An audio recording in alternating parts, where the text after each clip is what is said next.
घरातील साध्या साहित्यांमधूनच आपण हॉटेलसारखी मस्त अशी पनीरची दम बिर्याणी बनवतोय. बघा, एकदा बनवाल ना तर लोक परत परत मागून खातील. रेसिपी एकदम साधी सोपी आहे, परंतु करायची प्रोसेस थोडीशी लेंदी आहे. त्यासाठी इथं मी अर्धी वाटी दही म्हणजे 125 ग्रॅम इतकं दही घेतले, 2 चमचे बिर्याणीचा मसाला, मिरची पावडर घेतली, 1 चमचा, चवीनुसार मीठ, थोडीशी हळद, कोथिंबीर बारीक चिरलेली, थोडेसे पुदिन्याची पानं बारीक चिरून घातलेत आणि वरून थोडंसं लिंबू रस घालायचा. जर दही आंबट नसेल तर लिंबू रस नक्कीच घाला, चव छान येते. आणि त्यामध्ये 250 ग्रॅम इतके पनीर मी घेतलेले आहे. तुम्हाला हवं तर कमी जास्त पनीर घेऊ शकता. मिक्स करायचं, झाकून बाजूला ठेवायचं. बिर्याणीसाठी महत्वाची टेस्ट येते ती कांद्यामुळे, तर त्यासाठी कांदा उभा चिरायचा म्हणजे यातल्या ह्या पाकळ्या व्यवस्थित सुट्ट्या होतात आणि तेलात पण मस्त अशा तळल्या जातात. इथं मी जितका तांदूळ आहे ना तितकाच कांदा घेतलाय, म्हणजे जवळपास अर्धा किलो मी कांदा घेतला. कांदा तळताना सुरुवातीलाच तेल चांगलं गरम असलं पाहिजे, मग कांदा घालायचा आणि मग एकदम बारीक गॅस करायचा आणि मंद गॅसवरती कांदा आरामात तळायचा. कांदा जो तळला जातो ना त्याची टेस्टच बिर्याणीला छान अशी येत असते. त्यामुळे कांदा तळताना बिलकुल घाई करायची नाही.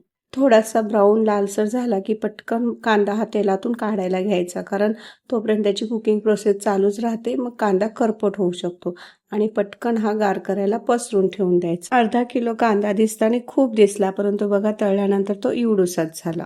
आता ह्याच्यासाठी आपल्याला लागणार आहे तो राईस. तर इथे मी दावतचा बासमती राईस जो लांब दाण्याचा असतो तो 2 ते 3 तास मी भिजत ठेवला होता. 2-3 वेळा स्वच्छ धुवून घ्यायचा, पाणी घालायचं आणि अर्धा तास किंवा जास्तीत जास्त 3 तास असं हे भिजवून घ्यायचं. जेवढा तांदूळ जास्त भिजला जाईल तेवढी आपली बिर्याणीचा जो राईस असतो ना तो एकदम मोकळा मोकळा मऊ लुसलुशीत बनतो. तांदळातलं संपूर्ण पाणी निथळून काढायचं. आता आपण हा राईस करायला घेतो त्यासाठी खडे मसाले घेतले. तमालपत्र, 3-4 लवंगा, 4 ते 5 काळी मिरी, थोडंसं दालचिनीचा तुकडा, शहाजिरे, चक्रफूल आणि जे वेलदोडे घेतलेत ना 3 ते 4 ते थोडेसे ठेचून घ्यायचे, म्हणजे त्याचा फ्लेवर पाण्यात छान उतरतो.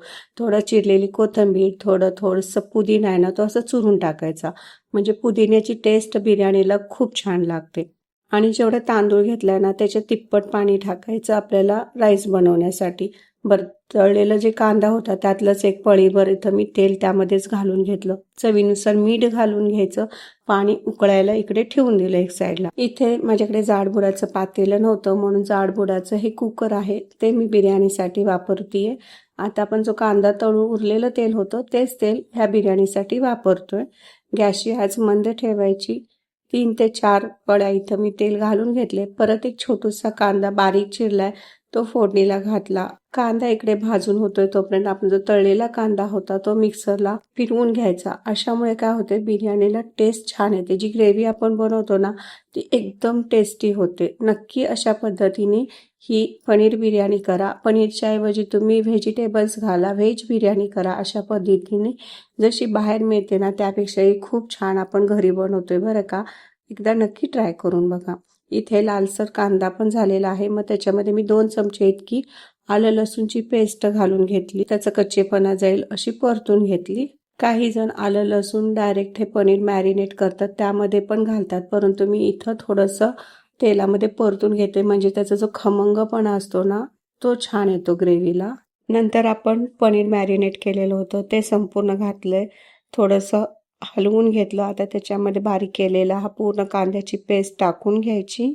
थोडासा कांदा आपण बाकी पण ठेवला आहे, कारण वरून थोडासा तसा पण टाकायचा आहे कांदा आपल्याला आणि थोडासा वरतून सर्विंगसाठी पण कांदा हवाच आहे. एकदम थोडासा कांदा बाकी ठेवून आपण हे संपूर्ण बारीक करून घेतलं मिक्सरला. पूर्ण पेस्ट यात घालून घेतली. वरून परत अख्खा तळलेला कांदा थोडासा टाकून घेतला.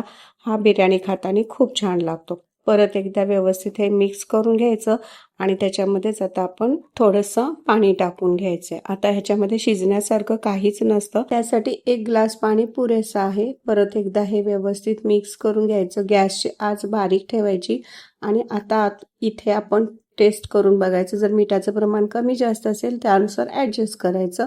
आता इथं आपली ही पनीर बिर्याणीची ग्रेव्ही तयार आहे. ताट झाकायचं, बारीक गॅसवरती एका साईडला ठेवून द्यायचं. तोपर्यंत इकडे बघा पाणी पण छान उकळायला सुरुवात होतीये.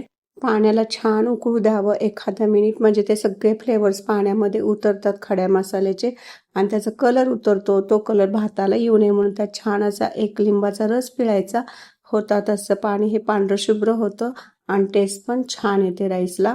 राईस पाण्यामध्ये घातल्यानंतर परत आपण गॅसची आच मोठीच ठेवायची. जर तुम्ही अर्धा तास ते 3 तास यापैकी जर तांदूळ भिजवला असेल तर घड्याळ लावून फक्त 7 ते 8 मिनिटं हा तांदूळ शिजवून घ्यायचा. अगदीच घड्याळ लावूनच बघायचं. 6 ते 7 मिनिटानंतर थोडासा चेक करायचा. तांदूळचा शीत तुटला की हा तांदूळ बरोबर शिजलेला आहे. नंतर तो लगेच पाण्यातून निथळून घ्यायचा आणि ह्या पनीरच्या ग्रेव्हीवरती जर तुम्हाला लेयर्स हवे असतील तर थोडंसं पनीरची ग्रेव्ही बाजूला करायची. सुरुवातीला तांदूळ घालायचा, त्याच्यानंतर परत पनीरची ग्रेव्ही घालायची. अशा पद्धतीने पण ही पनीर बिर्याणी तुम्ही करू शकता. वरती शेवटी आपण थोडंसं पुदिना कट करून, कोथिंबीर कट करून आणि तळलेला कांदा आणि वरून जर असेल तर छान साजूक तूप भरपूर घाला. गॅसची आच बारीक करा, ताट झाका आणि 10 मिनिटं फक्त याला बारीक गॅसवर ठेवून द्या. झालं. अर्धा तास परत खोलायचं नाही. जेव्हा खाणार तेव्हाच ही बिर्याणी खोलायची आणि असेल तुमच्याकडे कोळसा तर ह्याला छान असा स्मोक द्या. अगदी रेस्टॉरंट स्टाईल सारखी ही आपली पनीर बिर्याणी घरामध्ये तयार होते. वास इतका दरवळतो ना घरामध्ये. तर चला, अशी बिर्याणी ट्राय करा. कमेंट करून नक्की सांगा कशी झाली ते. आवडली तर नक्कीच माझ्या चॅनलला सबस्क्राईब करा, लाईक करा, शेअर करा, बेल बटन पण नक्की प्रेस करा.